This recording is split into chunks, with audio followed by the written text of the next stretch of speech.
Muy buenos días, ¿cómo les va a todos? Daniel de Abrantes aquí en el estudio junto con nosotros, ¿cómo estás? ¿Qué tal? Buenos días, Mario, buenos días a nuestra audiencia. Buenos días, Héctor Didio, nuestro operador que hace posible que esto salga al aire. Muy bien, ahí está Héctor. Buenos días a todos los que nos están escuchando en el área metropolitana y también los que nos escuchan por los teléfonos en distintas áreas del país, por internet y lógicamente como todos los días, o todos los lunes y los martes, le damos los muy buenos días a Radio Fénix de Corrientes 92.1 MHz, y siempre un saludo para la doctora Mónica Colunga y también para Radio La Paquita FM 88.9 allí en las alturas de la cordillera de los Andes en Uspallata. Qué lindo que Gustavo Figini y Elvio Yadanza permitan que efectivamente este programa salga allí, en ese rincón de la Argentina. Quizás en el futuro podamos salir en algún otro rincón, dependerá mucho de algunos pedidos, algunas solicitudes y ver cómo se llega a otros lugares. Bueno, desde aquí les estamos diciendo a todos que hay que suscribirse al canal de YouTube, en Twitter y en Facebook, La Brújula en la Luna. Así es. La Brújula en la Luna. Bueno, y bueno, tenemos un nuevo día. Este día es un día muy frío. Miren que estamos a las 12 del mediodía y en la zona de la radio la temperatura con pleno sol, cielo prácticamente despejado, sin nubosidad, estamos en 8 grados. Con el sol a pleno. Bueno, hoy hizo una mínima de 2 en la capital, lógicamente, y en el Gran Buenos Aires seguramente la temperatura estuvo por debajo del 0, de manera que hacía un frío a las 6 de la mañana cuando me levanté. ¡Ay, qué ganas tenía de volver a la cama! Me llegaron fotos de la nevada en Mar del Plata. Claro, sí, lógico, el frío ha sido tremendo, y sobre todo para quienes no nos gusta mucho el frío, pero la verdad es que costaba hoy levantarse, y bueno, pero seguramente a partir de mañana miércoles el sol nos va a empezar a calentar un poquitito más y vamos a estar en una temperatura de entre 5 y 12 grados. Bueno, tampoco es para tirar manteca al techo, porque realmente no se va a derretir la manteca, pero por lo menos un pelito arriba de lo que vamos a tener hoy, y así va a seguir subiendo en la semana hasta el domingo, que va a volver a bajar la temperatura. En fin, va a ser aparentemente un agosto duro desde el punto de vista de las temperaturas, pero también todo se puede disfrutar. Hoy desayuné más fuerte, comí un poquito más, sé que me sobran unos kilitos, pero no es tiempo para restarle al cuerpo calorías. Este es un tiempo para sumar y poder mantenerse más o menos en plenitud, ¿verdad? Así que bueno, aquí estamos en este día que es martes 13 de agosto. Martes 13 de agosto y un martes... martes 13 de agosto, pero déjame que diga un par de cositas por este martes 13 de agosto. Porque hoy vamos a tener a César Lerena, con el cual vamos a hablar justamente de el agotamiento de una política pesquera que toca su fin, una política pesquera que ha permitido la depredación de la pesca en el mar Atlántico Sur, en el mar argentino, y también vamos a estar hablando con Miguel Ponce, con el que hemos hablado en reiteradas oportunidades, porque es un hombre que está a full en estos momentos y que podemos hablar con él de economía, de política y ver cuál es la visión desde el sector más progresista del radicalismo sobre lo que ha acontecido. Así que vamos a tener un programa, pero el programa, por el ser solamente martes 13, nosotros podríamos estar pasando por ejemplo, algunos tangos, por ejemplo, Fierro Chifle es un tango que termina con un martes 13, que por ahí el operador en algún momento lo tenemos, Fierro Chifle de Carlos Gardel, que termina con un tema de martes 13, y Serrat también tiene, que yo creo que está inspirado en aquel otro tango, pero que es distinto, no toca madera, y no voy a decir lo que dice en la canción, por decoro, pero está muy bien dicho en la canción. Pero también es un 13 de agosto, y un 13 de agosto de 1926 nacía nada menos que Fidel Castro. Mira vos. Un hombre llamado a ser uno de los grandes protagonistas de la historia en el siglo XX. Y no era una cosa sencilla ser uno de los grandes protagonistas del siglo XX, existiendo durante el siglo XX países tan inconmensurablemente grandes como Rusia, como Estados Unidos, como China, el papel de Europa, y allí una isla que es muy particular, es una isla muy particular, es una hermosa isla del Caribe que dio tantos enormes talentos como su gran poeta, ¿verdad? O como su gran ajedrecista. Entonces, era una isla llamada a tener un papel, y ese papel lo va a cumplir en el siglo XX nada menos que Fidel Castro, líder de la Revolución Cubana y líder además de millones de personas que en el mundo vieron en él un hombre en capacidad de desafiar, casi se podría decir, el destino, porque Cuba tenía destino de colonia de los Estados Unidos, de saltar de ser colonia de España a ser colonia de los Estados Unidos.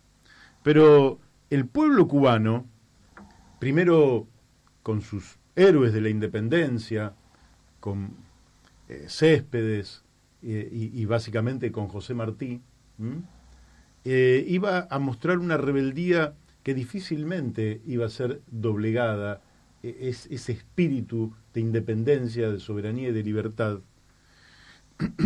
Y una vez que se libera de España, va a quedar bajo la enmienda Platt de allá por 1904, prácticamente como una subcolonia de los Estados Unidos. Pero ese pueblo no se la iba a bancar fácil. Iba a iniciar distintos procesos revolucionarios, el pueblo de Cuba. Y en un momento iba a dar un líder de excepción, y como todo líder de excepción, arriesgando su vida, como todo líder de excepción, salvándola por casualidad. Pero un líder bastante especial porque debe haber sido el hombre contra el cual se organizaron más atentados para matarlo, atentados que fracasaron uno tras otro, y Fidel termina muriendo allá 24 de noviembre de 2016, hace apenas 3 años atrás, con 90 años de edad. Un hombre sobre el cual se han dicho las más extraordinarias mentiras, y se lo ha calificado y se lo ha tratado de descalificar al extremo, ¿verdad? Y yo voy a contar una pequeña anécdota porque en 1978, con motivo del 11 Festival Mundial de las Juventudes, se organizaba en Cuba, y nosotros estábamos viendo con bastante desconfianza todo lo que pasaba en el área de la Unión Soviética. Todo eso lo veíamos mal. Había viajado, y vos también habías viajado, Daniel, por aquel tiempo, no sé si después, pero había viajado por 1977 nuestro compañero con el que hablamos ayer, Adrián Camps, a Alemania Oriental, y había vuelto absolutamente descorazonado de lo que era eso. Eso no tenía nada que ver con lo que eran los ideales que nosotros veníamos sosteniendo, pero que son ideales desde Esteban Echeverría, desde Juan B. Justo, en los que la libertad es el gran proyecto del ser humano. La autonomía del ser humano es el gran proyecto al cual se subordinan el conjunto de las variables, pero la libertad está en el centro, y no lo veíamos. Así que fuimos en 1978, fines de julio, principios de agosto, y fuimos a hablar con esa gente, con ese pueblo, con la gente común, con la gente de los barrios. En aquel entonces, lo que te encontrabas era un afecto, un cariño, un amor por Fidel, que no se puede creer. Era tremendo. Veíamos que eso era una cosa distinta. Pero voy a contar un par de anécdotas y ya cierro con esto, y después le voy a pedir acá al amigo Héctor que nos pase un temita, de aquella época, ya muy, muy viejo, anterior todavía, de 1960. Pero yo fui al 11 Festival, y el 11 Festival se inaugura después de una gran movilización con todas las delegaciones de, qué sé yo, 170 países, ¿no? En un estadio. Y habla Raúl Castro. Bueno, habló bien, pero habló, ¿cómo te podría decir, Daniel? ¿Cómo le podría decir a los oyentes? Habló, ¿cómo podría hablar cualquiera? No me llamó la atención. No, en fin. Sí, leyó un discurso, en fin. Bueno, así se abrió. Después, bueno, todo el Festival Mundial durante varios días, con reuniones, con actividades, con todo tipo de hechos políticos, culturales, de intercambio. Me acuerdo la cantidad de material que habíamos recolectado y que no pudimos traer de muchísimos países del mundo porque estaba la dictadura en la Argentina y no podías volver con ningún papel que te comprometiera. Entonces, pasamos realmente unos días extraordinarios allí en esa hermosísima isla del Caribe. Y hablando con muchísima gente, caminando por los barrios, en fin, con gente común. Y después llegaba el cierre del festival. Pero el cierre del festival ya no iba a ser en un estadio. El cierre del festival iba a ser en la Plaza de la Revolución. Y el que iba a cerrar el festival era nada menos que Fidel Castro, del cual hoy cumpliría 93 años. Es muy difícil transmitir lo que ese hombre podía hablar con 500.000 personas. Es muy difícil. No sé si hay algún actor en el mundo en capacidad de hablar íntimamente con 500.000 personas enfrente. No sé si existe eso. Era un fenómeno único, una comunicación única, donde la devoción por él era extraordinaria. Y donde, lógicamente, habría que ver dónde está ese discurso. Yo no voy a rememorar frases que me acuerdo, porque no tiene sentido. Pero encontramos allí un vínculo afectivo entre un pueblo y su líder que es difícil de explicar si no lo vivís. Muy difícil. Quizás nuestro pueblo, con sus grandes líderes, con Irigoyen, con Perón, con Eva, con Alfonsín también, haya generado un afecto tan grande, ¿no?, con el líder, donde la identificación es enorme y donde el líder es la voz del pueblo y el pueblo es el brazo ejecutor de un liderazgo que tiene una claridad extraordinaria y por eso la confianza del pueblo, pero no es un liderazgo del que manda sin contacto con ese pueblo, del que manda desde los Olimpos del poder o de los castillos. No, es el que manda de estar codo a codo con el pueblo. Un personaje que no al cohete fue denostado, vilipendiado, insultado, menoscabado, tratado de dictador, etcétera, etcétera, pero amado por millones y millones de cubanos. Y millones de mujeres y hombres en el mundo que vieron en él el liderazgo de quien se comprometía con los abandonados, con los humillados, con los excluidos, con los marginados, con los pobres, con los negros, con los indios, dando una demostración en el siglo XX de quizás de un cristianismo o de un socialismo o de vaya a saber qué, ¿no?, que logró conmover en gran medida a un siglo XX que tuvo personajes enormes, de magnitudes inusitadas, que manejaron riquezas, recursos, poder militar, infinitamente mayor que el de Fidel Castro. Pero cuando dentro de muchos siglos, y la humanidad sigue viviendo, se haga la historia del siglo XX, ningún historiador de la humanidad va a poder eludir a esta figura de una isla pequeña del Caribe, integrante de esta hermosísima América Latina. Quizás junto a Fidel también se recordará otro gran líder que fue Nelson Mandela, ¿no? Creo que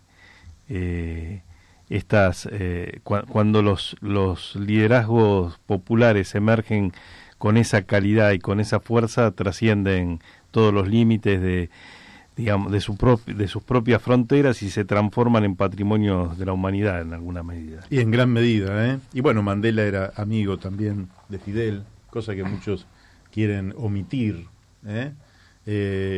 Bueno, Fidel, ¿de qué líder latinoamericano en alguna medida no fue amigo? Pero bueno, aquello fue una revolución, 1 de enero de 1959, y en 1960 ya Carlos Puebla, que era un cantante popular, estaba cantando esta canción. Ahí está. Adiós ayer, y buenos días hoy. Bueno, ahí estábamos recordando a quien cumpliría hoy 93 años si estuviera con vida. Evidentemente, hoy estamos en el segundo día post derrota electoral del gobierno. Si los fundamentos de la economía hubieran sido sólidos, esto hubiera sido nada más que unas primarias abiertas, simultáneas y obligatorias. No hubieran significado nada espectacular, pero dado que el mundo de la especulación financiera prevalece sobre el mundo del trabajo, de la producción y del esfuerzo, bueno, este parasitismo lógicamente ha hecho que las variables saltaran por los aires, al punto que en 48 horas el riesgo país llegó al punto más alto, duplicó de los 800 y pico de puntos, pasó a 1.653 puntos. Eso es, a ver, ¿cómo podríamos decir? Esos, ya hay un nivel que no tiene importancia, porque es tan alto, es como si alguien te dijera que te va a matar. Bueno, si el tipo tiene una bala, te podría matar. Ahora, el tipo te dice, te voy a matar y te voy a pegar 3.775 tiros. Si no, pará. Por ahí, si pegas el primero bien, ya está, ¿no? Pero ¿por qué? O sea que ya hay un punto que el riesgo país entra en la zona del absurdo. Y estos serían, serían una cantidad de intereses que ningún país del planeta Tierra podría pagar. Y esperemos que esto pueda disminuir. Creo que son momentos. Estamos hablando intereses sobre deudas dolarizadas, ¿no? O sea, no son. Estás hablando que cualquier renovación estás más o menos en 20 puntos de intereses. Es decir, que es una cifra que si vos pensás que en Alemania la tasa de interés es negativa, quiere decir que vos le prestás al gobierno de Alemania $100.000. Y dentro de un tiempo largo te devuelve 99.000. Te cobran por... y pasa algo similar con el de Italia, y hay varios que tienen tasas... Pero si vos le prestaras, qué sé yo, a la Reserva Federal de los Estados Unidos, te daría el 2%. Ahora, acá te están dando no te están dando nada. Estamos en medio de una crisis. Yo creo que son momentos de enorme responsabilidad, de enorme coherencia. Creo que Roberto Labaña ha aportado serenidad. Creo que Alberto Fernández también está aportando serenidad, y creo que el presidente, si lee bien el mensaje, se va a dar cuenta que lo que le conviene no es meterse en la campaña electoral para ver cómo revierte la derrota del domingo, que va a ser virtualmente imposible que lo haga. Lo que le va a convenir es, en lugar de entrar en una etapa de demagogia, en una etapa de dilapidar recursos, es tratar de consensuar medidas que hagan a la transición para que el próximo gobierno pueda llegar no en el marco de una crisis, sino con cierta estabilidad, y pueda tomar las medidas que crea conveniente para poder reiniciar una etapa de crecimiento para la economía argentina y de mejor distribución de la riqueza, porque tenemos, si el viernes teníamos un 35% de pobreza, hoy estamos teniendo un 45% de pobreza. Porque los que tenían un pequeño ahorro en un plazo fijo, han visto que ese ahorro le disminuyó del viernes a hoy en más de un 20%. Entonces... aparte se desata una carrera hiperinflacionaria, que ya lo estamos viendo en las góndolas de todo el país, mientras que la reacción de los salarios, como sabemos, demoran, tiene una inercia totalmente distinta. Entonces, esto repercute en el bolsillo directamente de todos los argentinos. Así es, así es. Y el otro tema, Daniel, es que esto tiene solución. Hoy estábamos viendo una nota de Eduardo Conesa en Perfil, y ahí está escrito, y él lo tiene escrito, y lo menciono a él porque lo tiene muy bien desarrollado, pero no quiere decir que sea el único economista. Todo esto tiene solución, tiene salida. Argentina puede reencontrarse rápidamente con un buen destino. En pocos meses el país puede realmente volver a ponerse en carrera, después de los yerros conceptuales en los cuales ha entrado el gobierno de Mauricio Macri y de sus economistas, que no han acertado con las medidas porque han tenido una concepción errada. Pero no me estoy refiriendo a un economista de izquierda, me estoy refiriendo a un economista que fue diputado del PRO. Pero escúchame, más fue diputado de Macri. Más perdido que en la conferencia de ayer, cuando él se refiere al mundo, y para él el mundo son un grupo de especuladores que vienen a hacer su negocio de timba financiera en la Argentina. Ese es el mundo. La verdad, muy estrecho el pensamiento para lo que debería ser un estadista, ¿no? Sí, realmente, en fin, muy limitado todo, y me parece que, bueno, que estamos pagando el precio. Creo que estamos en contacto con César Lerena. César, ¿estás en línea? Sí, Mario, ¿cómo te va? Muy bien, qué gusto volver a hablar. Bueno, ¿te puedo tutear, César? Por supuesto. Vos sos un hombre que trabaja, vamos a decirle a los oyentes también, que sos un experto en Atlántico Sur y pesca, ex secretario de Estado, ex secretario de Bienestar Social, ex profesor de la universidad, asesor del Senado de la Nación, doctor en ciencias, consultor, escritor, autor de 24 libros. Es decir, que estamos hablando con una personalidad que además permanentemente escribís sobre estos asuntos que son tan importantes para los argentinos y que tienen tan poca visibilidad pública. Tu última nota, que recibí en el día de ayer, dice que el modelo pesquero y de explotación del Atlántico Sur de este gobierno está agotado. ¿Nos podés contar un poco por qué decís que está agotado este modelo de pesquero y de explotación de recursos del Atlántico Sur? Bueno, cómo no. En realidad está agotado desde su mismo inicio. La pesca es una actividad que tiene relativamente pocos años en Argentina, ¿no? La pesca industrial. Uh-huh. Se inicia y exportadora, ¿no? Industrial y exportadora. Se inicia prácticamente en la década del 70, principios del 70. En ese momento se entendía que toda la actividad estuviese aplicada a la extracción del recurso. A extraer del mar el recurso, había una gran demanda internacional, empezaban las empresas que hacían venta local, en el mercado local, en la Argentina, a recibir una gran demanda de este producto. Entonces se podía entender en ese momento que la pesca sea una actividad meramente extractiva. Uh-huh. Corrieron los años, ya han pasado casi 50 años de lo que estamos hablando, y esa pesca sigue siendo mayoritariamente extractiva, a punto tal de que prácticamente es el 70-80% de las exportaciones son sin valor agregado, es decir, son commodities que el mundo recibe porque la pesca tiene una particularidad que posiblemente otros alimentos no lo tengan, que es un producto muy demandado en el mundo, por lo tanto todos los productos pesqueros ingresan prácticamente a todos los mercados internacionales, ¿no? A los mercados más exigentes, Estados Unidos, Europa, Asia, entre ellos Japón, China, por supuesto. Entonces seguimos con un modelo que en realidad más que seguir se ha profundizado esa cuestión de no agregarle valor o de agregarle un escaso valor.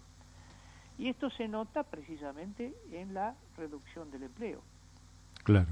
De ser la pesca tiene una particularidad, posiblemente una complejidad, en primer lugar, de que es una actividad que prácticamente el mismo empresario realiza toda la cadena comercial, industrial y de captura, es decir, saca los barcos al mar, industrializa en los casos que se industrialice y se exporta. Es decir, hay muy pocos productos donde la misma empresa realiza todas las etapas de la comercialización. Uh-huh. Tiene su complejidad porque, entre otras cosas, y depende sustancialmente del mercado externo. Los argentinos consumimos unos 6 kilos per cápita por año. Muy poco. Y sí, porque la Argentina, si bien ha tenido etapas de mayor consumo, por ejemplo, de carnes rojas, ha llegado a superar los 100 kilos per cápita. Hoy estamos en 60.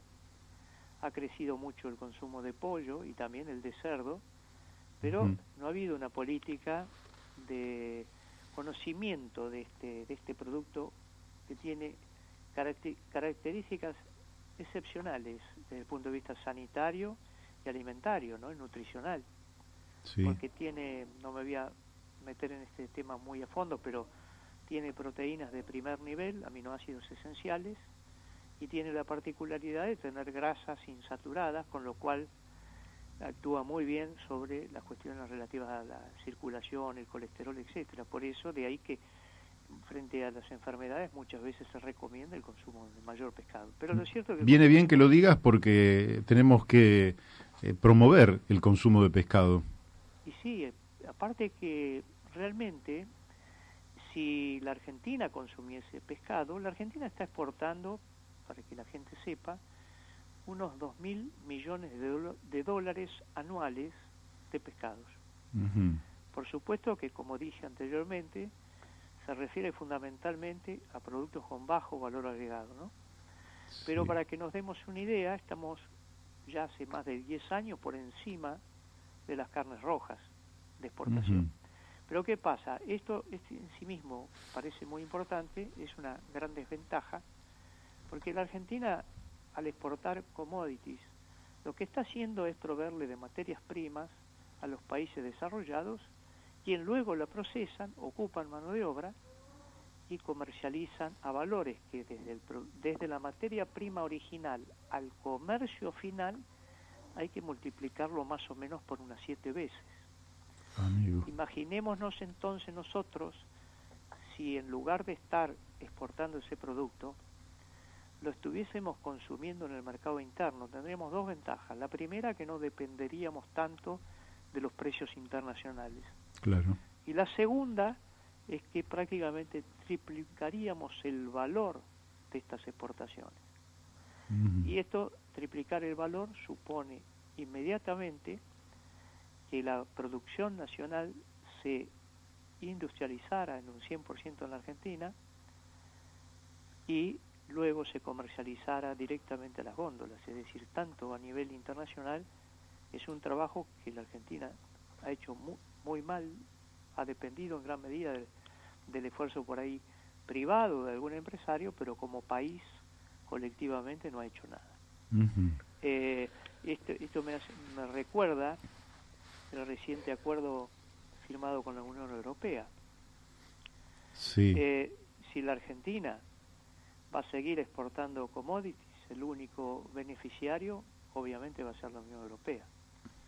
Si la Argentina pasa de ser un mero extractor de materias primas y exportador de commodities, obviamente se va a seguir beneficiando Europa, muy particularmente España, donde va a reprocesar ese producto y va a sacar el verdadero valor a ese producto, ¿no? ¿Y a qué atribuís esto? Porque lo que vos decís es tan de lógica, tan de sentido común, tan de interés nacional, social, económico, que ¿por qué no se ha hecho? ¿Por desidia? ¿Porque los gobiernos no le prestan atención al recurso? ¿Cómo es esto? Bueno, en primer lugar, la Argentina tiene, esto es bastante más amplio y complejo de lo que podría referirse exclusivamente a la pesca, ¿no? La pesca ha estado siempre muy vinculada a cuestiones relativas a la soberanía nacional. Le hace la explotación del Atlántico Sur y en particular Malvinas. Claro. Entonces siempre ha sido una moneda de cambio de los gobiernos de turno. Está muy claro que cuando se firma el Acuerdo de Madrid en 1989, no se hace una mención prácticamente de la explotación pesquera en el área de exclusión de Malvinas, y se excluyó expresamente el tema, como si fuese un tema menor, y en realidad los británicos en estos prácticamente del año 76 que han empezado a explotar el recurso, pero con mucho más fuerza del año 82 en adelante, han extraído un valor final comercial del orden de los 140.000 millones de dólares. Tremendo. Entonces esta es la moneda de pago que el gobierno entonces de Menem, en realidad se inició con la gestión de Caputo, que no pudo concluir por la salida abrupta del gobierno, pero que se consolida con los acuerdos de Madrid, y que este gobierno ratifica plenamente con el pacto de Forador y Duncan, donde expresamente indica que las acciones deben favorecer el desarrollo y evitar todos los obstáculos que impidan el desarrollo de las Islas Malvinas. Y bueno, en este momento, no me quiero ir del tema porque es muy amplio, ¿no? Pero en este momento precisamente la Argentina, este gobierno, está haciendo una investigación conjunta en el área de Malvinas con los ingleses. En realidad, la Argentina aporta el conocimiento que no tienen los británicos, mucho menos en el Atlántico Sur, la tecnología que no tienen los británicos, e inclusive el transporte, que es el buque de investigación argentino. Y el grueso de los investigadores son investigadores argentinos que tienen el conocimiento. Entonces, la Argentina sigue haciéndole aportes al ocupante de Malvinas, al invasor, en favor de asegurarle un recurso que representa el 75% de sus ingresos. Qué bárbaro, lo que decís es tremendo. Tema y volver a tu pregunta, ¿por qué una cosa tan obvia no se ha promovido? Bueno, una es esa, porque hay una cuestión política en donde interviene habitualmente la Cancillería y resuelve cuestiones que lógicamente son de carácter productivo, industrial, etcétera, en perjuicio del conjunto de la actividad. Ese es el primer tema. El segundo, precisamente el bajo consumo de pescado hace que la gente desconozca este recurso. Y es un recurso que, dicho sea de paso, países mucho más pobres que el nuestro consumen mucho más, pero también países mucho más ricos que el nuestro, desarrollados, consumen mucho más. Hoy el promedio mundial de consumo de pescado andan en el orden de las 19 kilos per cápita, y nosotros estamos en 6. Muy bajo. Hay países que consumen mucho más, como España, etcétera. Entonces, ¿qué pasa?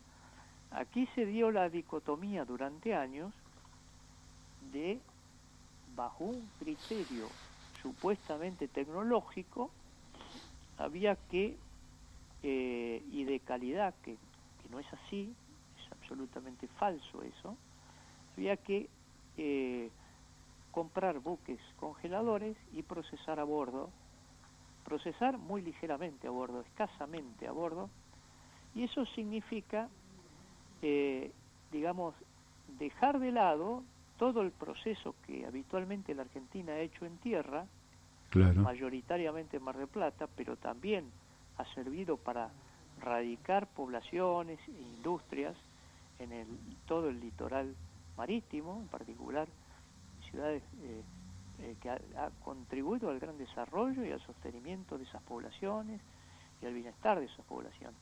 Entonces ahora se está profundizando esta cuestión, está mutando aquellos buques fresqueros que pescaban, traían la materia prima a tierra, se industrializaba y se agregaba valor, por buques congeladores donde ocupan muy poco personal y congelan, hacen congelaciones básicas a bordo, y luego ese producto directamente ya sale para la exportación.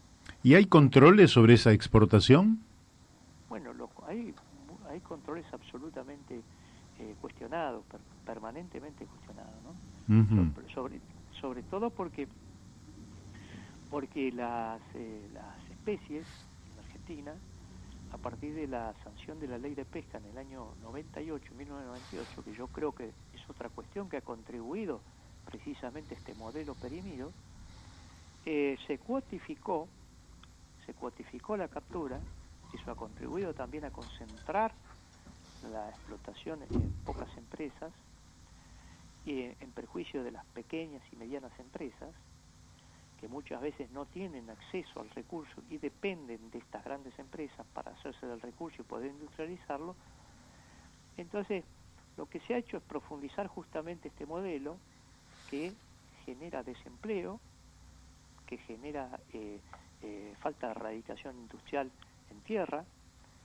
Uh-huh. Ese modelo extractivo debe necesariamente reformarse por un modelo industrial. Uh-huh. Claro. Y esto va directamente también relacionado con este reciente acuerdo con la Unión Europea que se ha firmado, ¿no?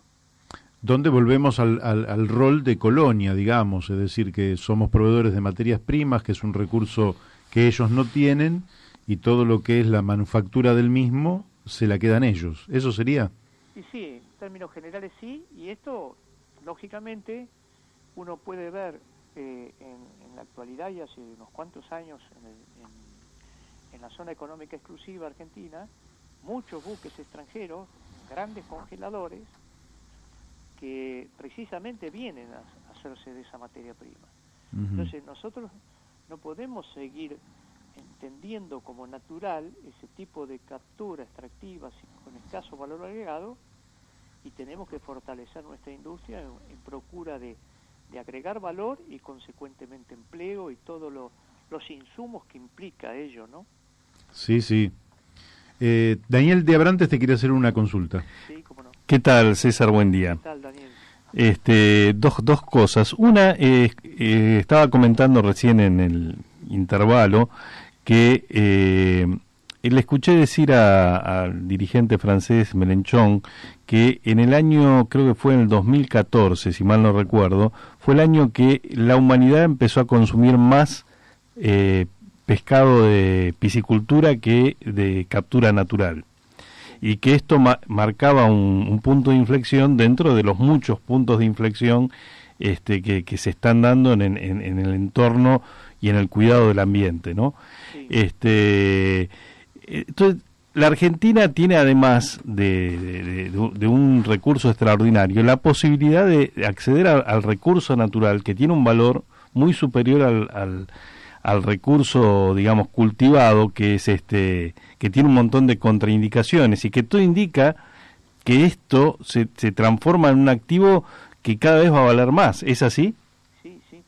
Bueno, precisamente, no sé exactamente si en el año 2014, pero ya hace unos cuantos años que la acuicultura en el mundo, en particular de mano de los chinos, representa prácticamente el 50% de la producción mundial, ¿no? Uh-huh. Ahora, la Argentina tiene una capacidad de producción actual que la tiene. La Argentina está desembarcando unas 800.000 toneladas anuales, 250.000 toneladas anuales de recursos argentinos se llevan los británicos en Malvinas, y unas 850.000 toneladas más se llevan los buques extranjeros que pescan, ya sea con licencia ilegal británica en el área de Malvinas o en lo que llama el área adyacente a la zona económica exclusiva, que viene a ser alta mar. Uh-huh. La Argentina no ha hecho, primero, antes de pensar en los efectos y defectos que pueda tener la acuicultura, la Argentina tiene que recuperar 1 millón de toneladas que se llevan claro. buques extranjeros en el Atlántico Sur. ¿Y por qué digo esto? Porque si bien la Convención de las Naciones Unidas sobre el Derecho del Mar ha dejado claro que son aguas internacionales el alta mar, Argentina no ha hecho absolutamente nada para discutir la cuestión de los recursos migratorios, porque los recursos, si bien pueden estar en algún momento en alta mar, son recursos que migran, son especies como el calamar, por ejemplo, que representa prácticamente el 70% de los recursos que pescan los británicos, o mejor dicho, los buques extranjeros con licencia británica en el área de Malvinas, son recursos que migran, son claramente argentinos. Claro. Se inician en el área continental argentina. El caso del calamar, casi diría que desde el mismo nombre es argentino, que se llama Ilex argentinus. Es decir, una especie que es argentina, que migra, no es una gallina, un chancho o una vaca que uno puede tener en un corral. Nadie se le ocurriría robarse un chancho porque haya traspuesto un alambrado. Claro. Entonces la Argentina no ha hecho absolutamente nada, y diría que ha hecho todo lo contrario. La Prefectura Nacional tiene un promedio de captura en los últimos 20 años de 2 buques por año. Y esos 2 buques por año pueden parecer mucho poco según el número de buques que pescan, que son unos 500. Ah, amigo, nada.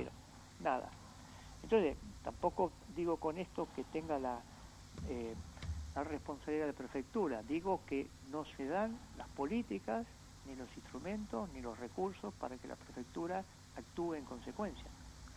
Esto seguramente no ocurriría en Canadá o en Estados Unidos, ¿no? Claro. Ahora, sí. el mar argentino o la zona de exclusión puede ser de alrededor, incluido la zona de Malvinas, de 6,5 millones de kilómetros cuadrados. No, bueno, sí, en realidad entre hoy voy a empezar de menor a mayor. Sí. La Argentina en el año 82 estaba discutiendo la cuestión de Malvinas, ¿no? Malvinas son más o menos, no me quiero equivocar el número, pero creo que son 11.410 kilómetros cuadrados del archipiélago, todas las islas. Y en ese momento el Reino Unido tenía las islas más 3 millas marinas ocupadas. Sí. Y tampoco había exclusión respecto a esas 3 millas marinas.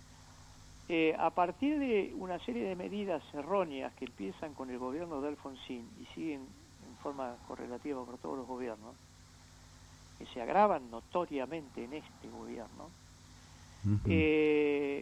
hoy el Reino Unido tiene ocupado 1,6 millones de kilómetros cuadrados.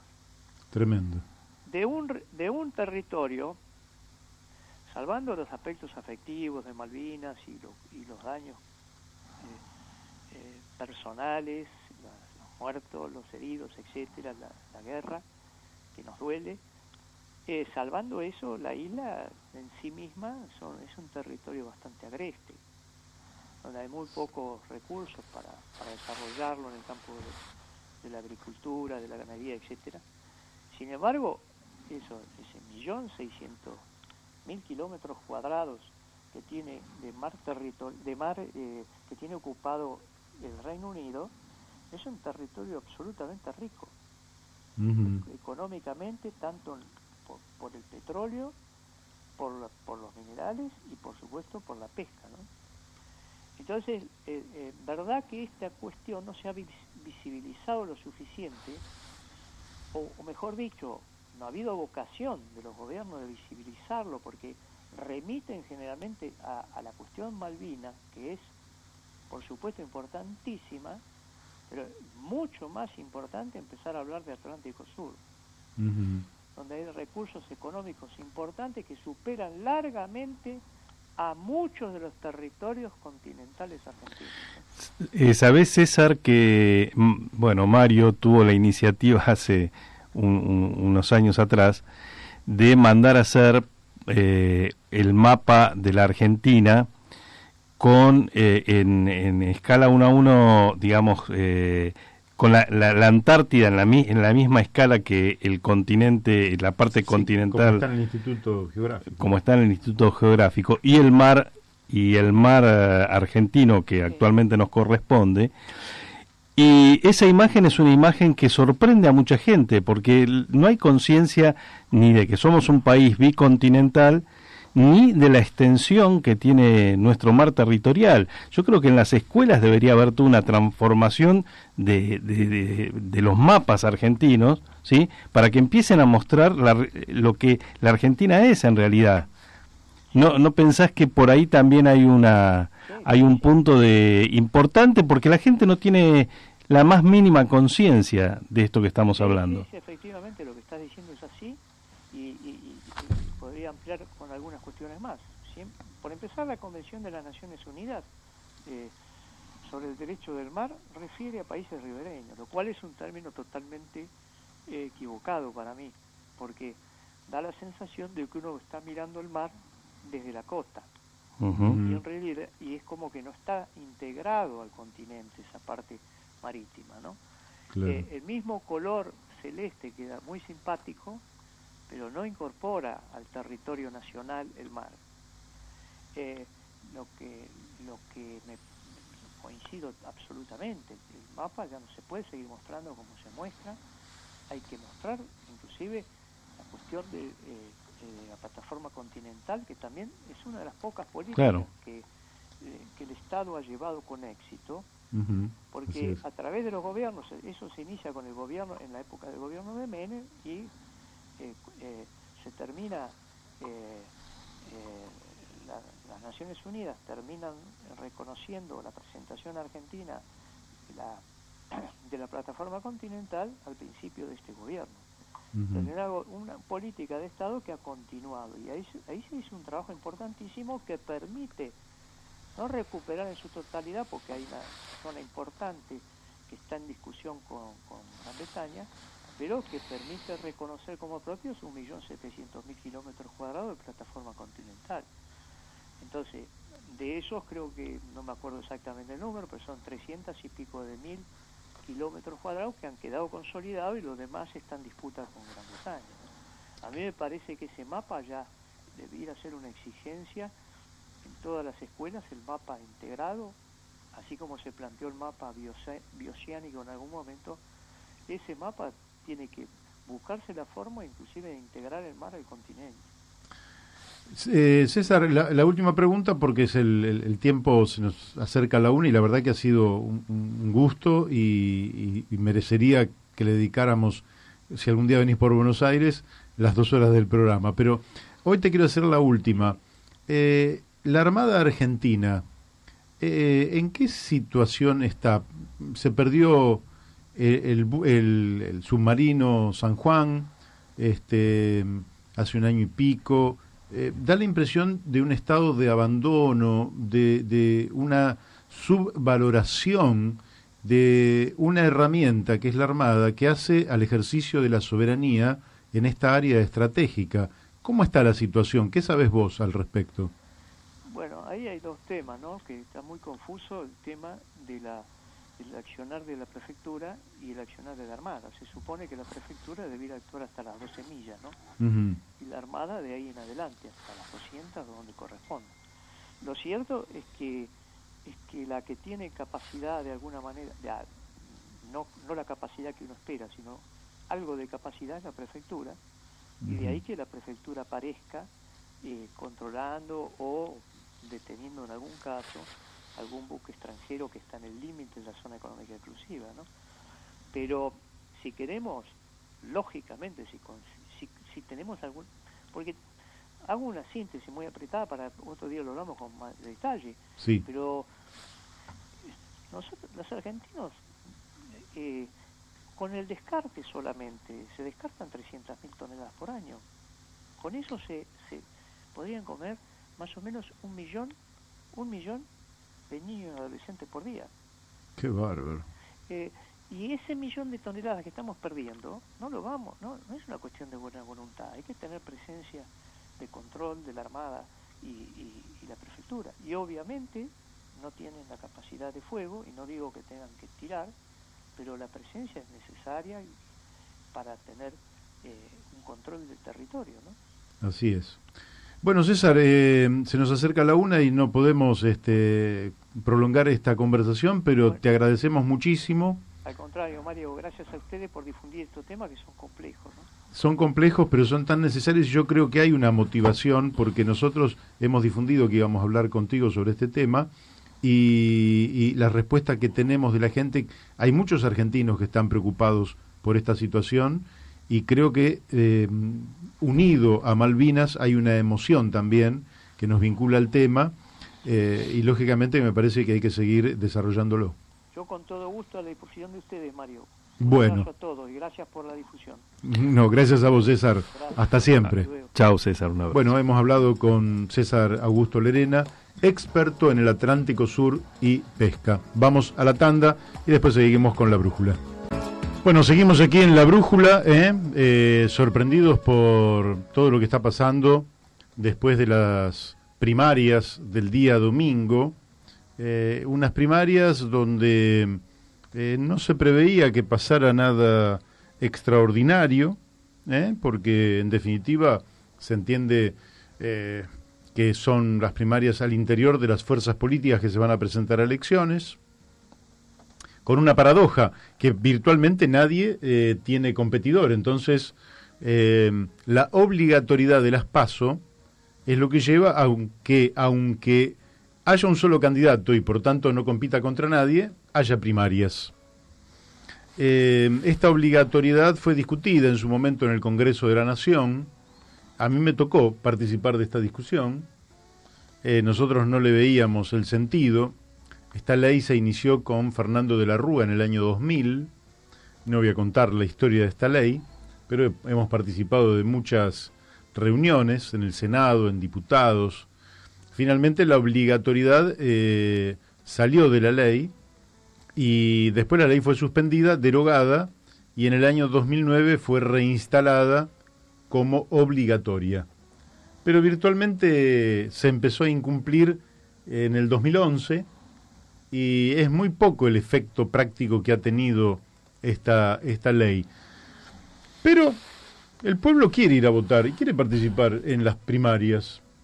¿Por qué digo esto? Porque lo hemos visto, yo he recorrido y en todas las elecciones y el domingo también, y vos ves cantidad de gente que hace cola, que espera, que organiza su día en torno al voto, y bueno, un 75% de concurrencia. Eso, por ejemplo, en Estados Unidos no existe. Una concurrencia de... Y si vos observás que es una primaria y tenés una concurrencia tan alta, es porque a nuestro pueblo le gusta votar. A mí me gusta votar. A mí me gusta ir. Incluso las primarias, que no competís con nadie. Qué sé yo, Roberto Labaña o Axel Kicillof o qué sé yo. Nadie compite con nadie virtualmente, pero no importa. Están ahí y la gente va y nos gusta votar. Listo, ya está. Pero causa efectos secundarios, porque al no competir al interior de la fuerza, como una verdadera primaria, compite al exterior de la fuerza. El otro asunto es que cuando vos vas a jugar un partido de fútbol, hoy Independiente juega contra Independiente del Valle allí en Quito, en el Estadio Atahualpa de Quito. Vos podés ganar, empatar o perder. Pero vos tenés que estar preparado para los distintos escenarios. ¿Sí? Entonces, el gobierno debía estar, como acá no hay empate, porque entre tantos millones de personas es imposible que se produzca un empate, vos tenés que prepararte para ganar por mucho, para ganar por poco, para perder por poco, para perder por mucho. Te diría, son los 4 escenarios que el gobierno debió haber preparado. Y hay un escenario que el gobierno no termina por preparar y es que perdió por mucho. Que es el escenario de irse. Entonces, como no previó el escenario, pero vos lo tenés que prever. No es que vos vas para ganar, pero tenés que tener previsto que los resultados pueden ser distintos. Entonces, el gobierno no tenía previsto el escenario y vemos entonces un cúmulo de improvisaciones que nos llevan a una situación que termina repercutiendo en los sectores populares. ¿De qué forma? Con el aumento de los precios.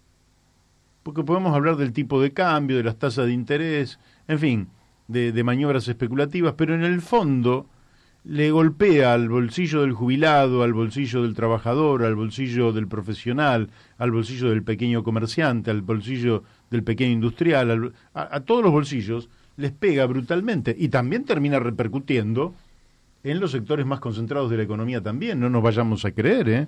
Cuando esto se viene, miren, cuando baja la ola, bajan los botes y bajan los transatlánticos también, ¿eh? Y cuando sube el botecito, sube el barquito y sube el yate y sube el transatlántico y el buque petrolero, ¿eh? Cuando sube todo y cuando baja todo, y en la Argentina baja, y baja en gran medida como responsabilidad de la no previsión por parte del gobierno de un escenario que era perfectamente posible. No digo que era seguro porque nadie pensó que iba a perder por 15 puntos, pero que el gobierno tiene que estar preparado para ese posible escenario. Y la reacción primaria del presidente fue echarle la culpa al voto de la gente. Una cosa que es un contrasentido total. La gente ha votado, decidió, cuando vos tenés que tomar una decisión por quién votar.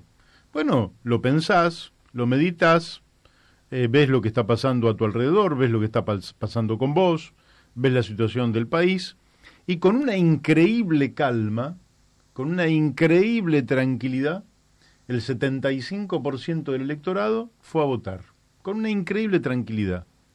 Pero desató unas olas tremendas, porque al presidente se le ocurrió decir que la gente votó mal porque no lo entiende a él. Sí lo votó a él.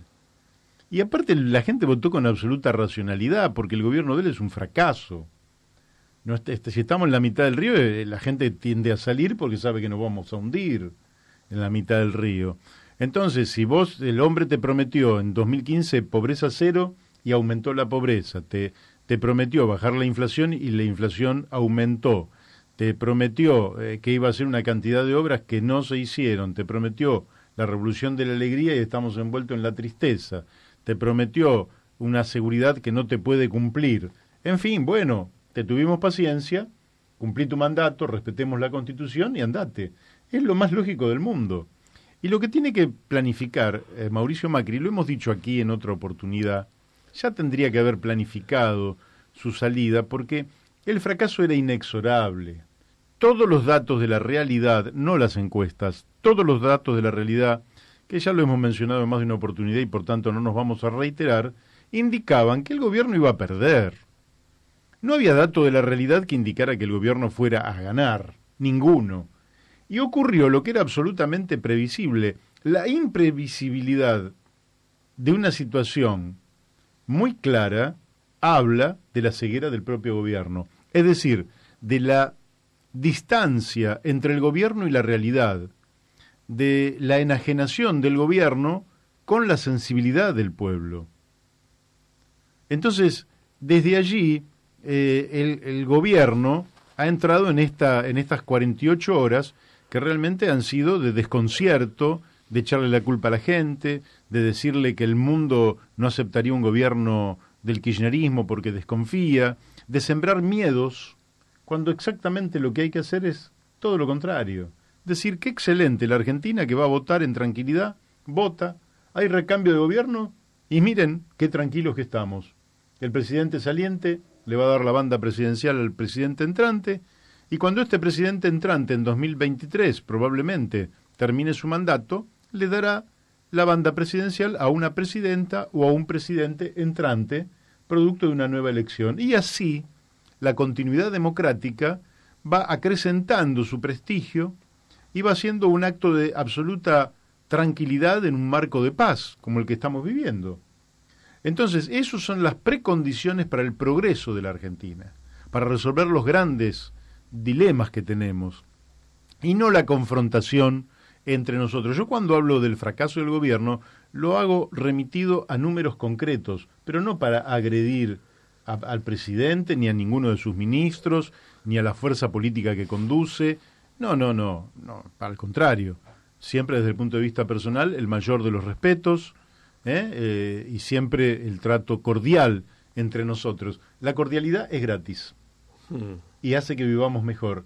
Porque a veces te dicen, para vivir mejor hay que tener plata. Es cierto, en alguna medida es cierto. Pero en otra medida, el levantarse de buen humor, en saludar a tus seres queridos, el saludar al vecino con buen ánimo, en preguntarle cómo está, todo eso te crea condiciones de calidad de vida gratis. Y si el vecino te dice, ¿qué tal? ¿Cómo andás? ¿Qué sé yo?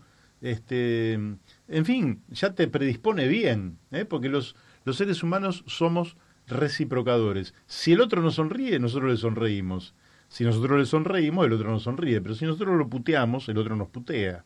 Somos grandes reciprocadores. Entonces somos capaces de crear nosotros mismos un ambiente agradable. Un ambiente agradable. Y eso es gratis. Es lo que debería hacer el presidente. Ya está. Cumplió. Trató. No pudo. Está bien. ¿Qué va a hacer? A veces creíamos que con Messi íbamos a ganar el Mundial y no pudimos. Bueno, ¿qué vas a hacer? No pudiste, no pudiste. No te alcanzó. Miguel, no aparecías por ningún lado. Sí, alegría. Escucha, ¿Cómo vamos, Mario? bueno, Miguel, yo decía que había cosas gratis, por ejemplo, la cordialidad, ¿no? El buen trato, la cortesía, que son gratis y que hacen que podamos vivir mejor. Pero tengo la impresión de que el presidente se privó de esto porque pensó que la gente no lo había entendido, que había votado mal, y que, en fin, y que entonces o cambiaba el voto o íbamos a los quintos infiernos. Me dio la impresión de que el presidente no tomó como un escenario posible esta derrota electoral y hoy nos encontramos en un escenario muy complicado. ¿Cómo estás viendo vos desde la reacción presidencial? Después te voy a preguntar también sobre aspectos de la vida material. Bueno, sin duda, queda palpable las diferencias humanas, ¿no? De calidad humana entre él y María Eugenia Vidal. Sí. María Eugenia Vidal dice, tenemos que escuchar a la gente, hay un mensaje, él se enoja con la gente. María Eugenia Vidal le dice, vamos a ponernos a trabajar en ver cómo resolvemos los problemas de la gente, y él plantea, bueno, los mercados reaccionaron porque la culpa la tiene la oposición. Es decir, estamos en una circunstancia muy particular porque lo mismo que sirvió para el viernes generar un clima exitista es lo que sirve para el lunes y hoy generar una situación casi de pánico. El presidente, aferrándose, ¿no es cierto?, a una estrategia electoral que privilegiaba la grieta, ¿cuál fue el discurso central? O nosotros o el caos. O no, si ganamos nosotros, todo bien, si el mundo nos aplaude, si perdemos nosotros, vamos a Venezuela y el mundo se va a enojar. Bueno, el viernes hicieron circular 3 mensajes, 3 informes, 3 estudios en relación a que estaban prácticamente igualados en las probabilidades de que en las PASO terminaran de manera pareja o con muy poquitos puntos revertibles luego en una segunda vuelta, ¿no es cierto? Y esto originó una reacción de los mercados que fue muy festejada acá. Bueno, el día lunes, con los resultados, lo que se ganó, llamarle así entre comillas, se perdió el doble. Claro. Es decir, la situación del riesgo país ayer, el proceso de evaluatorio de casi un 38%, la pérdida de empresas, del valor de las empresas que casi llegó a un 50%, están indicando claramente la dimensión de la irresponsabilidad que ha tenido no solo en el discurso llevarlo hasta el final, ¿no es cierto?, con yo diría un fundamentalismo absolutamente extremo que lógicamente, como los mercados tienden a creerle a los oficialismos y al gobierno, actuaron en consecuencia. Entonces resulta que en el discurso de ayer, que todos esperábamos una reflexión, una ponderación, una, diríamos, felicitar a los triunfadores, una cosa mesurada, en la línea tal vez de lo que había sido el mensaje de la gobernadora de la provincia de Buenos Aires. Lo que escuchamos es una continuidad de algo que a esta altura resulta patético. Los 3 años y medio de gobierno, nos tuvimos que bancar que la culpa de todos los males la tenía la herencia recibida del gobierno anterior. Ahora nos tenemos que bancar que la tormenta económica, financiera, de los mercados la tiene el gobierno que viene. Francamente, nunca hay un reconocimiento mínimo de culpa, ¿no es cierto? Y entonces eso me hace acordar a un amigo mío que decía, mira, no siempre los que ganan merecen ganar, pero siempre los que pierden merecen perder. Muy bueno. La sensación que tienen, sobre todo porque la verdad yo estoy esperando en el discurso de ayer una convocatoria desde la perspectiva de una opción. El presidente tiene que optar entre el rol de ser candidato, que parece es el que optó en el día de ayer, y el rol de asumir un resultado que ha sido más que contundente y que obviamente a todas luces y cualquier observador se da cuenta es muy difícil de revertir, y tratar de lograr sin reconocer resultados por adelantado de las elecciones de octubre, pero decir, generemos una sensación de gobernabilidad en términos políticos y de previsibilidad para los mercados, que es lo que reclaman, de aquí a octubre. Por lo menos pactar condiciones de tasa de interés, de salida de capitales, el tema de cómo se va a controlar el tema inflacionario, es decir, algún tipo de situación que dé tranquilidad no solo a la gente, sino a los mercados. En el día de ayer hemos tenido un impacto que objetivamente agrava el cuadro de situación previa. Por lo tanto, si mañana hubiera elecciones, los resultados serían peores para el gobierno. Claro. Esto es lo que no toma conciencia, me parece, el presidente de la Nación, que obviamente hasta gestualmente se lo ve absolutamente en una situación de extravío. Ahora, da la impresión, en este marco de observar el comportamiento de los máximos referentes, que Roberto Labaña ha tenido un buen comportamiento, muy atinado, muy tendiente a la estabilidad, y también el tono de Alberto Fernández parece el adecuado, dado que él no es presidente, aunque presumiblemente pueda ganar en octubre. Hoy no es un presidente electo, sino que es un candidato a presidente con un respaldo muy alto. Da la impresión de que hay más prudencia y sabiduría por el lado de los referentes más importantes de la oposición que del oficialismo. ¿Lo ves así? Oh, sí, sin discusión. Lo de Labaña está claro que, sin duda, hubo un momento en el que esencialmente todos pensamos que podía haber sido mejor, pero claro, la grieta, errores propios por un lado del espacio, ¿no es cierto? Y por otro lado, la polarización, yo diría, al mango, al que se fue acercando, ¿no es cierto?, el cuadro político a medida que nos acercábamos a las PASO, hizo que las cosas terminaran como terminaran. De todos modos, creo que ha tenido un papel digno, y de hecho, hoy se lo están disputando los dos espacios de la grieta. Basta leer alguna columna en algún diario importante de hoy para enterarnos que el gobierno está buscando acordar políticas con Labaña, y lo está tentando. Y por otro lado, basta escuchar las declaraciones de Alberto Fernández en el día de ayer, diciendo que era la persona más, no sé si dijo brillante, que había conocido en su vida, que por cada problema le traía 3 soluciones, lo cual no sé si es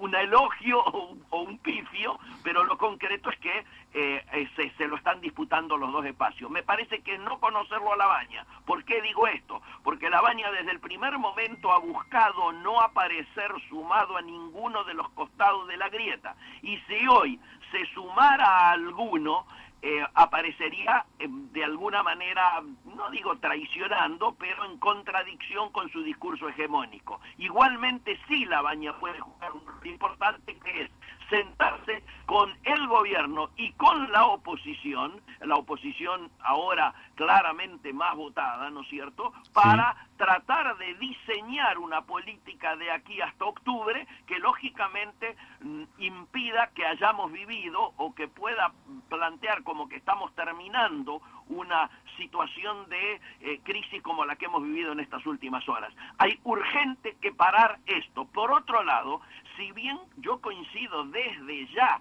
que no es un presidente electo Fernández y que no puede avanzar en la responsabilidad de lo que está ocurriendo hoy, cualquiera sabe que en política la palabra de Fernández hoy, con el apoyo popular que ha tenido el fin de semana pasado, influye más sobre los mercados que la palabra del propio presidente de la Nación. Por lo tanto, no es casual las declaraciones que en el día de hoy ha hecho en relación a no somos Venezuela, nunca me gustó el cepo, me gustaría la Baña ministro de Economía, estamos en una situación, nunca hemos sido defolteadores, etcétera, etcétera, etcétera, tratando, me parece ahora, asumiendo el peso de su palabra sobre los mercados, tratando de ayudar a que esto que ocurrió en el día de ayer pueda ser lo más breve posible, ¿no es cierto?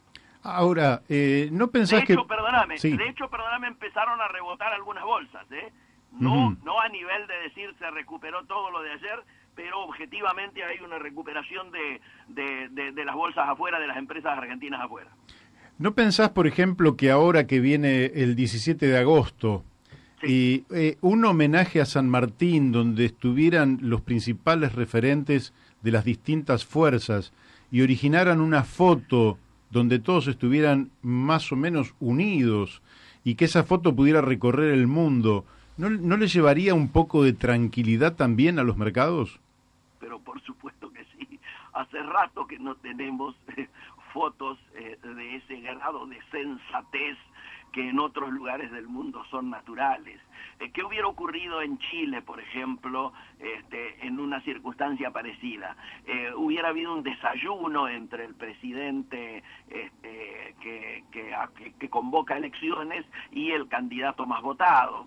¿Qué ocurrió, Fernando Henrique, en el 2002, cuando Lula gana las elecciones y él veía peligrar los 70.000 millones de dólares que tenía en el Banco Central por el hecho del triunfo del PT, que implicaba no solo un cambio de gobierno, sino casi un cambio de sistema, potencialmente, para evitar cualquier tipo de conflicto precisamente que afectara no solo el final de su gobierno, sino el principio del gobierno de Lula, lo convocó, llegaron a un acuerdo para una transición no traumática y en 2 semanas Brasil tenía como reserva de 70 pasó a 200.000 millones de dólares. Claro. Es decir, estos son símbolos que obviamente no los tenemos que ir a buscar muy lejos, están allende nuestras fronteras y sin embargo aquí pensar en algo así ya nos resulta, diríamos, por lo menos curioso. No digo que lo pensemos que es imposible, yo creo que no, yo creo que habría que empujar una circunstancia de esa naturaleza, pero claramente con los antecedentes previos donde hemos llegado a que un presidente no se pueda reunir, un presidente saliente con un presidente entrante, este tipo de cosas suenan a veces hasta, no sé, hasta ilusorias, ¿no? Sí, parece ciencia ficción, pero debería ser lo más natural del mundo, ¿verdad? Lo más natural del mundo en cualquier democracia civilizada, sin duda. Te quiero preguntar lo siguiente. Nosotros tenemos actualmente, estábamos disfrutando, lo digo lógicamente con un sentido ciertamente irónico, lo aclaro por las dudas, disfrutando el crédito del Fondo Monetario Internacional, que vino de la mano también de una suerte de auditoría permanente del fondo sobre el estado de las cuentas públicas. Están haciendo un nuevo gobierno, a todas luces, esto no veo por dónde podría el gobierno revertir el resultado electoral, de manera que podremos presumir que va a haber un nuevo gobierno. ¿Sentís que el fondo va a condicionar en exceso al nuevo gobierno o le va a dar un margen para que el vector del crecimiento económico se anteponga a algunas otras necesidades de naturaleza financiera que están agobiando la vida económica de la Argentina? Sí, está muy atinada tu preocupación y tu señalamiento. Yo te diría, por de pronto vamos a tener una novedad esta semana. El miércoles a la noche está llegando la misión del fondo. Uh-huh. Es más, si para entonces no ha ocurrido esto que estamos planteando de la necesidad de una convocatoria, de un encuentro, de señales que pongan algún grado de sensatez en el horizonte hasta octubre, no me extrañaría que el propio fondo haga de convocante a las partes, llamémosle así, para intentar precisamente generar algún espacio de gobernabilidad, por lo menos hasta las elecciones. Pero yendo exactamente a tu pregunta, es obvio de que el fondo ya ha empezado sus charlas. De hecho, ha sido público su encuentro con Kicillof en su momento, pero también ha andado por allí algún otro economista vinculado al propio candidato, ¿no es cierto?, Alberto Fernández, algún colaborador, ex colaborador de La Baña, que hoy está muy cercano a Fernández, y me parece que algunas líneas ya se han lanzado, que inclusive Alberto aprovechó para hacerlas públicas, diciendo explícitamente que iban a intentar conseguir más tiempo, ¿no es cierto?, en una renegociación que tenga en cuenta que el año que viene no va a haber desembolsos. Por lo tanto, si el fondo quiere cobrar, hay una única posibilidad de que haya algún tipo de cobro, y son los dólares genuinos que solamente pueden provenir del saldo positivo de la balanza comercial. Claro. Esto implica la necesidad de tener un programa de crecimiento, de exportaciones y de mercado interno, ¿no es cierto?, que lógicamente reemplace la política de ajuste comprometida por el candidato Macri, inclusive por el presidente Macri como candidato, para continuidad de su programa de gobierno. Yo creo que la posibilidad de que el fondo, no digo flexibilice, sino replantee, renegocie las condiciones con las que el stand-by se está desenvolviendo hasta el presente, están sobre la mesa sin ninguna duda. Te voy a hacer las dos últimas preguntas, y una tiene que ver con alguien que acabas de mencionar, que es un fenómeno bastante particular. En general, los ministros de Economía no son hombres muy populares, o a veces pueden serlo durante un tiempo. Acá se da un fenómeno que en la provincia de Buenos Aires, Kicillof, uno puede decir, tuvo el respaldo de Alberto Fernández, de Cristina y también de Sergio Massa, pero es una elección apoteótica, ganándole nada menos que a la pieza fuerte de Juntos por el Cambio, que tiene la más popular, y ganándole por una enorme diferencia. Vos, ¿qué lectura haces, tanto desde el punto de vista político, si ahí están haciendo una estrella, como desde el punto de vista económico, si hay un aval desde allí para políticas de tipo keynesiana, de mayor intervención del Estado en la vida económica? ¿Cómo lees vos este fenómeno, o simplemente es un fenómeno electoral por arrastre y punto? ¿Cómo lo lees? No, yo primero lo ato a lo general. ¿Qué quiero decir? Acá sería muy importante que Alberto Fernández, entre comillas, y Cristina no se la creyeran. ¿Qué quiero decir? No han ganado ellos. La gente castigó a Macri.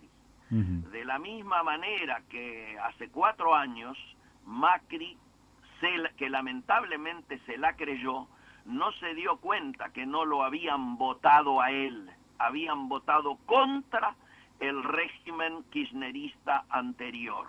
Creo que es muy importante tomar en cuenta esto. Si aceptamos esta hipótesis, obviamente el lugar donde más efecto negativo tuvo la política económica y social, y donde más cantidad de gente ha sido afectada ha sido en el Gran Buenos Aires. Por eso los números daban como daban previamente a la cosa electoral, y luego fueron ratificados de manera contundente este fin de semana. No estoy diciendo que la figura de Kicillof no haya ayudado, estoy diciendo que lo principal para mí es que el castigo, el voto castigo más fuerte estuvo en el Gran Buenos Aires, que lógicamente representa, y allí viven los sectores más afectados por esta política económica y social que hemos vivido en el gobierno de Macri. Entonces me parece que esto es lo principal. Lo segundo es que sí, hay momentos en los cuales los economistas gozan de alguna popularidad. Muy pocas veces consiguen ser votados. Digo, el caso Alzogaray, el caso Cavallo, el caso Labaña mismo, ¿no es cierto?, que fue candidato ya 2 veces, y ahora el caso Kicillof en el términos de gobernación. Me parece que la motivación principal del voto a Kicillof está en la bronca y en el castigo a Macri. Entonces, María Eugenia paga el precio esencialmente de eso. Creo que también Kicillof le ha agregado un plus por una figura que obviamente ha caído muy bien, no solo a los sectores, diríamos, que lógicamente estaban perjudicados por la política hegemónica económica y social, sino también a sectores de la juventud, y particularmente a las mujeres, digámoslo con todas las letras. Entonces, esto me parece que ha sido determinante para una diferencia como tal. Me gustaría agregar también que el egoísmo presidencial o alguna situación de privilegiar lo propio por parte de Macri ha privado a María Eugenia Vidal que haya tenido un camino tan parecido o similar al que recorrieron Cornejo, Morales y el gobernador de Corrientes, integrando la alianza de gobierno. Sin embargo, desdoblaron elecciones, y que si no lo hubieran hecho, hoy hubieran estado igual que ellas, igual que María Eugenia, con una derrota, ¿no es cierto? Y esto marca cierto grado de picardía o de viveza de la conducción oficial del radicalismo al tomar la decisión de desdoblar las elecciones donde ellos gobernaron. Bueno, la última, y te voy a pedir un poco de brevedad. ¿Qué pasa con el tercer espacio? Porque Roberto Labaña hará mejor o peor elección en octubre, pero es un hombre que se retira de la política. Queda a cargo no queda a cargo, pero queda bien instalado en el tercer espacio un hombre que por lo menos no es de mi simpatía, que es Juan Manuel Urtubey, que fue el hombre designado ante el capital financiero por Scioli en el 2015. Y después quedamos allí socialistas, radicales, progresistas, GEN, etcétera. ¿Qué destino pensás para ese conglomerado que ha intentado un tercer espacio al margen de la grieta? ¿Qué es lo que estás viendo allí? Yo creo que, dependiendo del resultado, ¿no es cierto?, pero vamos a suponer que el resultado sea la repetición de lo ocurrido este fin de semana, primero hay que observar qué pasa con el resto de los espacios. Yo creo que si el PRO se queda solamente con la jefatura de gobierno de la Ciudad de Buenos Aires, es como si retrocediera varios casilleros y uno volviera a mirarlo al PRO como un partido vecinal. Primer asunto. Esto no llevado a una mirada extrema, ¿no es cierto?, porque yo parto de la base de que María Eugenia va a seguir haciendo política, que el propio presidente también, y mucha gente que el PRO logró colocar en el interior también, aunque veo mucho garrochazo preparándose para arreglar con quien sea poder a partir del 10 de diciembre. Pero sí me parece va a haber un debate muy grande en algunas de las fuerzas nacionales. En la Unión Cívica Radical, por lo menos, va a entrar en una crisis de definición muy grande. Esto no significa que en el tercer espacio esto sea neutro. Quiero decir, el rol que el radicalismo puede jugar en un tercer espacio es, uno, si quienes hegemonizan el partido y el partido como tal se constituye como parte de un tercer espacio, o si, como ocurrió hasta ahora, en distintos distritos el radicalismo o sectores del radicalismo juegan en ese espacio. Yo te doy la definición de lo que ocurre en la capital federal. En Ciudad de Buenos Aires nosotros hemos decidido continuar con lo que se particular de cara a dentro de 2 años, es decir, con los amigos del socialismo, del GEN, con la gente vinculada a los sectores del peronismo, etcétera y demás, tenemos una mirada de posiblemente articular y hacerlo público, ni bien pasen las elecciones, de que estamos dispuestos a caminar la coyuntura de la ciudad. Ahora, esto no implica la subordinación a Urtubey ni nada que se le parezca. De hecho, nosotros tenemos hasta el famoso debate, ¿no es cierto?, de los colores celeste o verde, que también atraviesa nuestro espacio, y por lo tanto, bueno, este no es un tema menor. Quiero decir, vinculado a la caracterización que se hace de Urtubey en relación a los pañuelos celestes, ¿no es cierto? Entonces, me parece que hay todavía mucho para andar, hay que ver cómo quedan acomodadas las piezas después del 10 de diciembre, y me parece que las posibilidades de superación de una grieta están planteadas si la grieta existe. Si de pronto Alberto Fernández, en caso de consolidarse como principal candidato, ¿no es cierto?, a partir de las elecciones de octubre, y asumiendo el 10 de diciembre efectúa una amplia convocatoria, es posible que comencemos a dejar atrás el concepto de grieta y a lo mejor el tema del tercer espacio tenga otra redefinición, ¿no?, o deba ser redefinido. Bueno, Miguel, te tengo que dejar. Te agradezco muchísimo esta comunicación y vamos a seguir hablando hacia adelante. Por supuesto que sí, siempre es un placer. Igualmente. Bueno, un fuerte abrazo. Hemos hablado con Miguel Ponce y creo que tenemos en el aire a Jorge Costas. Jorge, ¿estás allí? Sí, señor. ¿Qué tal, Mario? Buen día o buenas tardes para vos y para los amigos que puedan estar escuchando esta audición que tiene su rating ya instalado en el tiempo. Sí, Jorge, sí, para mí es un gusto, te pido disculpas porque viste que a veces los programas por razones de comunicación se van retrasando, ¿no? Pero todavía tenemos unos cuantos minutos por delante, y vos hoy me mandabas un mensaje que me pareció sumamente interesante porque vos estás como comerciante, como hombre de la política, con una mirada bien particular que me gustaría la pudieras exteriorizar a través del micrófono. Bueno, mira, nuestro sector, yo estoy en el gremio librero papelero y evidentemente con productos electrónicos y productos que están relacionados directamente al valor de la moneda, al dólar. Entonces, indudablemente las cadenas de distribución y las empresas que son generadoras de esos productos han suspendido la venta desde el día de ayer, y todavía hoy al mediodía sigue estando en el mismo tema. Y también he hablado, porque soy miembro de cámaras empresariales, también en el partido de Morón, y estamos muy preocupados porque esto sucede en distintos rubros.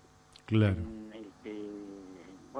almacenes, en ferreterías, en textil.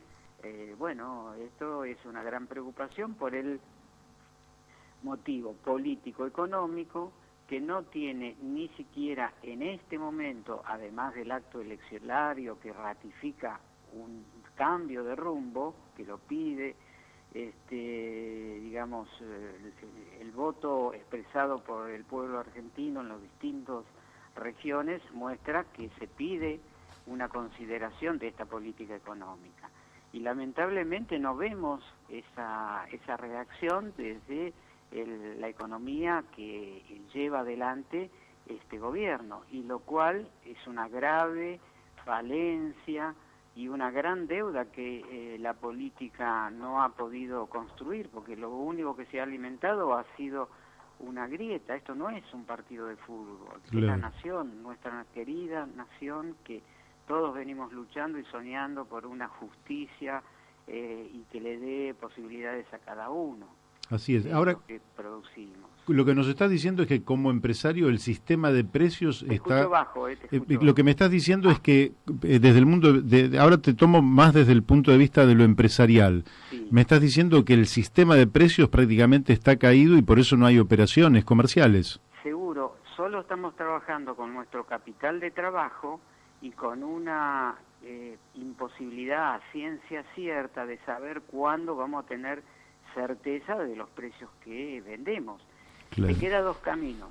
El que tiene espaldas podría estar como para cubrir los gastos de mantenimiento de su pequeña empresa y parar de vender o vender lo mínimo posible para ir capeando el temporal. No te queda mucho espacio. Tenés que pagar, en cada vencimiento todos los servicios, el que alquila, el que paga salarios, las tasas de interés si tenés un cheque rebotado, es complejo. Muy complejo. Porque si te vienen cheques del interior, ¿qué haces? Tenés que cubrir, defender la cuenta de quien te la traen. Hoy los precios que han sido comitentes a la empresa y que te remiten a algún proveedor te dice ad referéndum de que el precio firme esté dado, le haremos una nota de débito.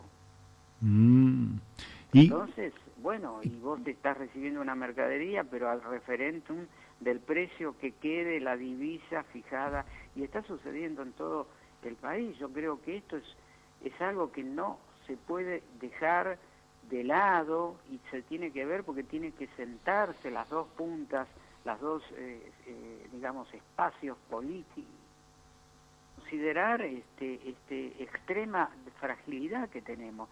La Bolsa de Comercio, el 37% ha caído en un solo día, no vi hoy datos de... ¿Hola? Sí, estaba rebotando un poquitito la bolsa, pero muy poquito. Bueno, pero la verdad que la caída es histórica. Hace 30 años que no tiene una baja de esa magnitud, debe ser de la crisis del 89. Sí. Realmente es una gran preocupación y la verdad que esto no es un partido de fútbol. Tenemos que ser maduros, tenemos que ser criteriosos. Hay un país que está reclamando que haya una política económica clara y que no defienda a los pocos que ganan.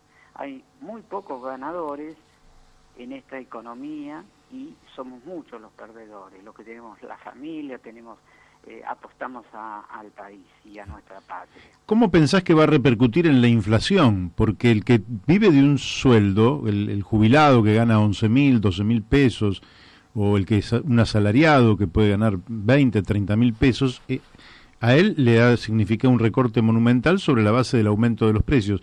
¿En cuánto considerás que puede repercutir en los precios? ¿Se dolariza todo o pensás que hay un traslado parcial? Todos, sí, los sectores. Yo me he comunicado con gente de FEBA, justamente la Federación Económica de Buenos Aires. Los índices productivos de todo el año hasta julio, hasta junio, en los primeros 6 meses, han dado bajos, han dado pérdidas. Han dado una caída permanente de producción, de venta. No hay haya caído, no hay rubro, metal mecánico, madera, tejidos, fluidos, todos. No hay rubro que no haya caído, lo cual es grave y se lleva una tendencia a la baja y a la pérdida de productividad, de empleo. Es un momento, la verdad, que difícil, grave, y yo creo que el presidente Macri debe tener que tener su postura muy clara de que esto no es un partido de fútbol.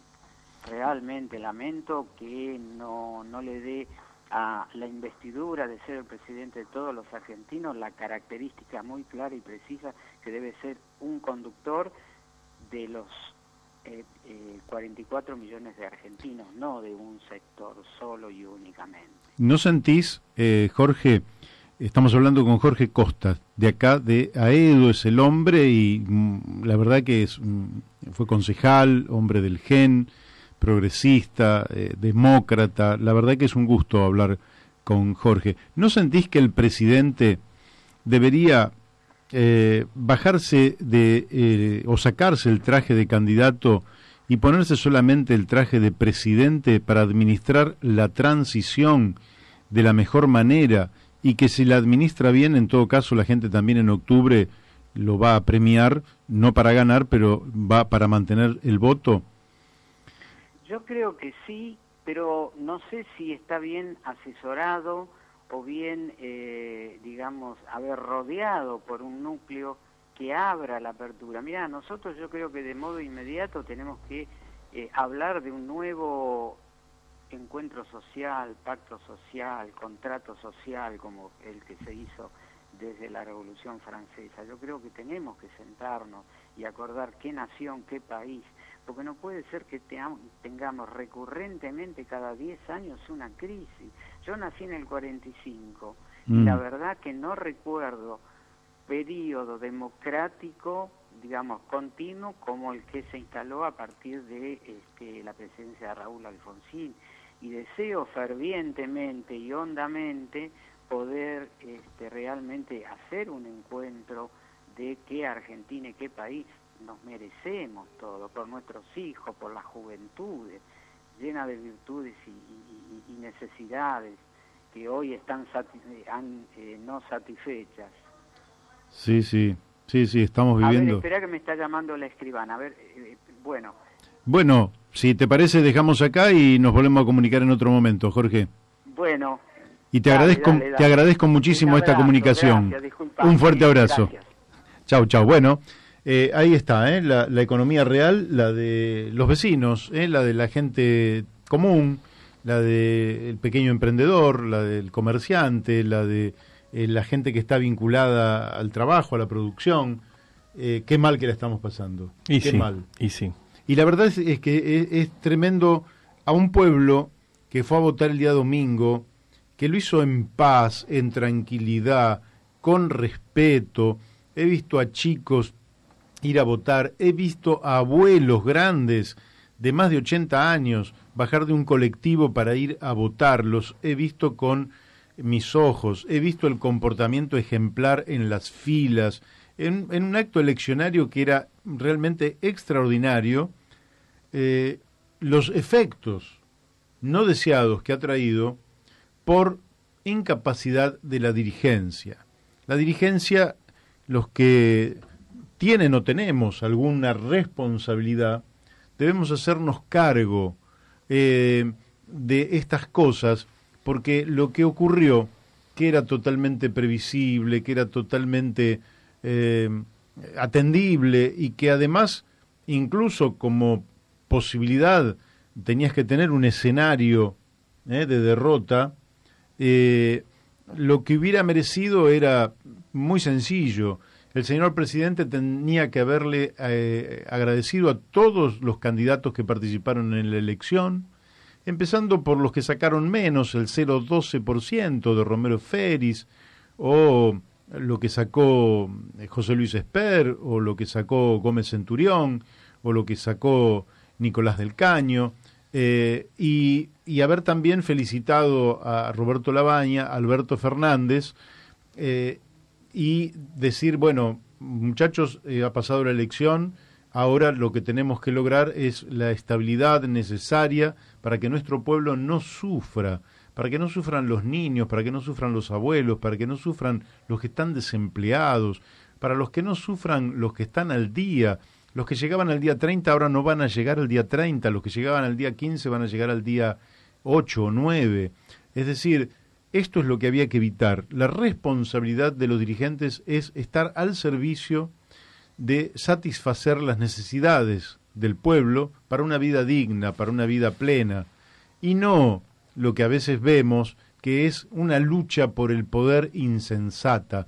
Hoy, pensar que este equipo que ha fracasado rotundamente debería perpetuarse es un error garrafal. Este equipo debería retirarse y, en todo caso, hacer sus autocríticas, expresarlas ante la sociedad, hacer sus perfeccionamientos, sus cambios, y volver al ruedo político dentro de 2 o 4 años bueno, si les parece que tienen algo para aportarle después de esas correcciones a la Argentina. Pero decir que lo que fue rechazado prácticamente por el 70% de la población sí, es lo que va a continuar, la verdad que es un acto de soberbia tremenda. Cuando vos decís, yo soy el dueño de la razón, yo tengo la verdad, y ustedes no entienden, ¿no? Ustedes son ignorantes, y yo sí soy un sabio que sé a dónde vamos. Esto es antidemocrático. Esto es, la única razón en democracia es que cada elector vale un voto, y que cuando se suman los votos, el que sacó más votos es el que tiene la razón transitoria.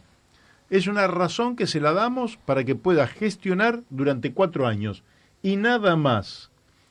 Como lo hemos dicho, no es un dios, ni un semidios, ni un sabelotodo. Es uno de nosotros, al cual le hemos confiado la enorme responsabilidad de gestionar nada menos que la República Argentina o la provincia o un municipio. Punto. Luego que no se la crea, y desde esa humildad poder saber que ya haber terminado, haberlo intentado tiene un valor, pero reconocer que se ha fracasado también tiene un valor.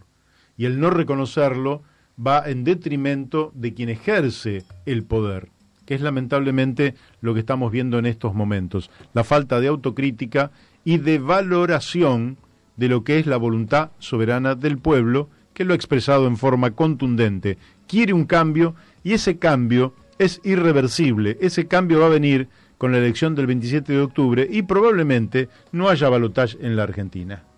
Eso es lo más probable. Es muy probable.